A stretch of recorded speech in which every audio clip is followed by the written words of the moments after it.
Good morning, students. Today we'll start the new chapter, that is lines and angles. So, before going to the lines and angles, let me introduce you about the geometry.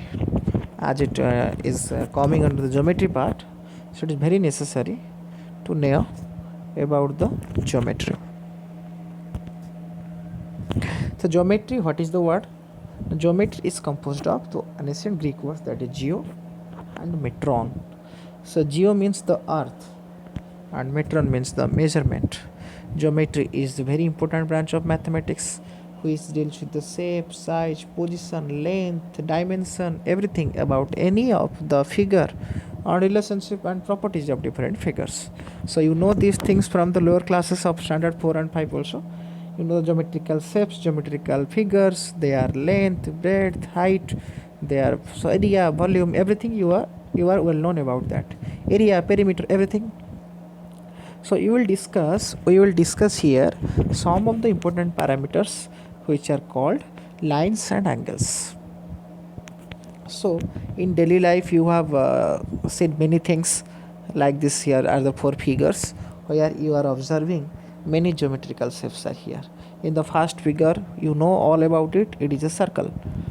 And the second figure, it is a railway line, train line.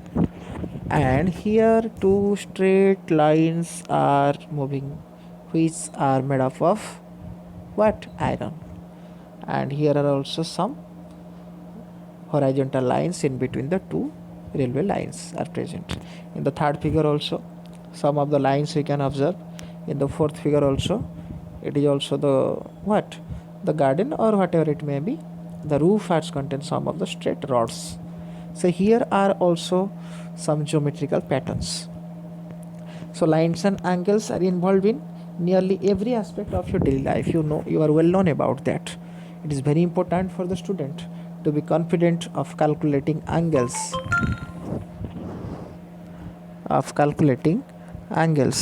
measuring the angles, drawing the angles, drawing the lines. What is line? What is line segment? What is ray? Everything you want to know everything about it. So in daily life, these are the things we are facing and we are learning about the geometrical patterns. So here these are the figures for the lines, these are figure for the angles. In the first figure you can observe the watch. Here an angle is formed in the red line. Second figure, the aeroplane is there, the total body and that side part has contained some angles also. In a house also there is angular pattern. In scissor also angular pattern. In the mouth of the fish it is also angular pattern. Everywhere in these figures you are observing the angles which are formed.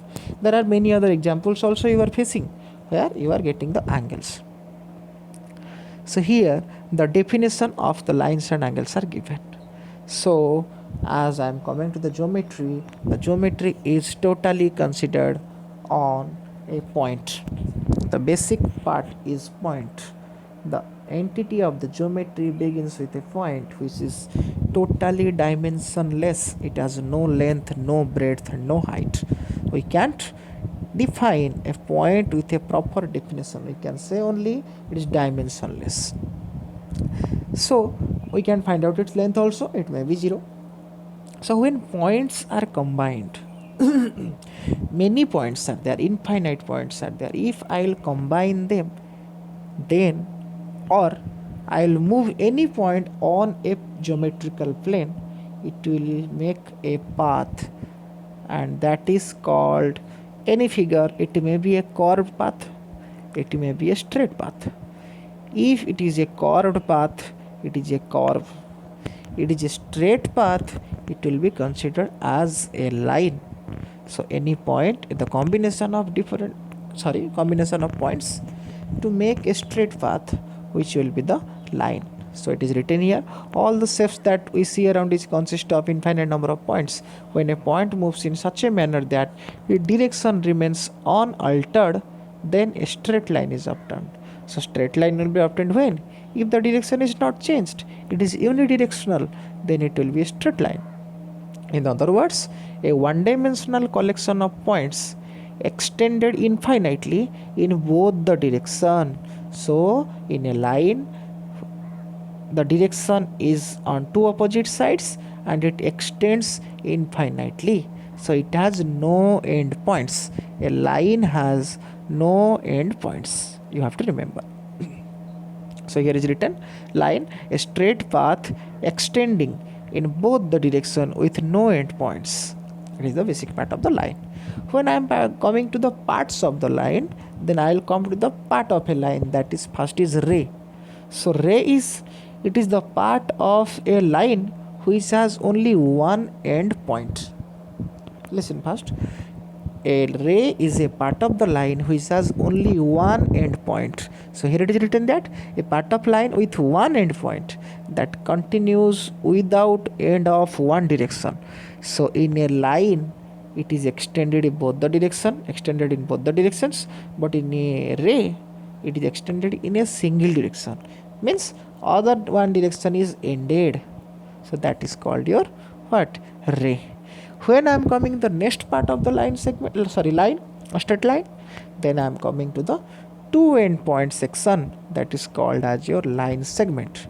The line segment is the part of a line where it has two end points, means it can be measured, its length can be measured as it is ended from both the direction.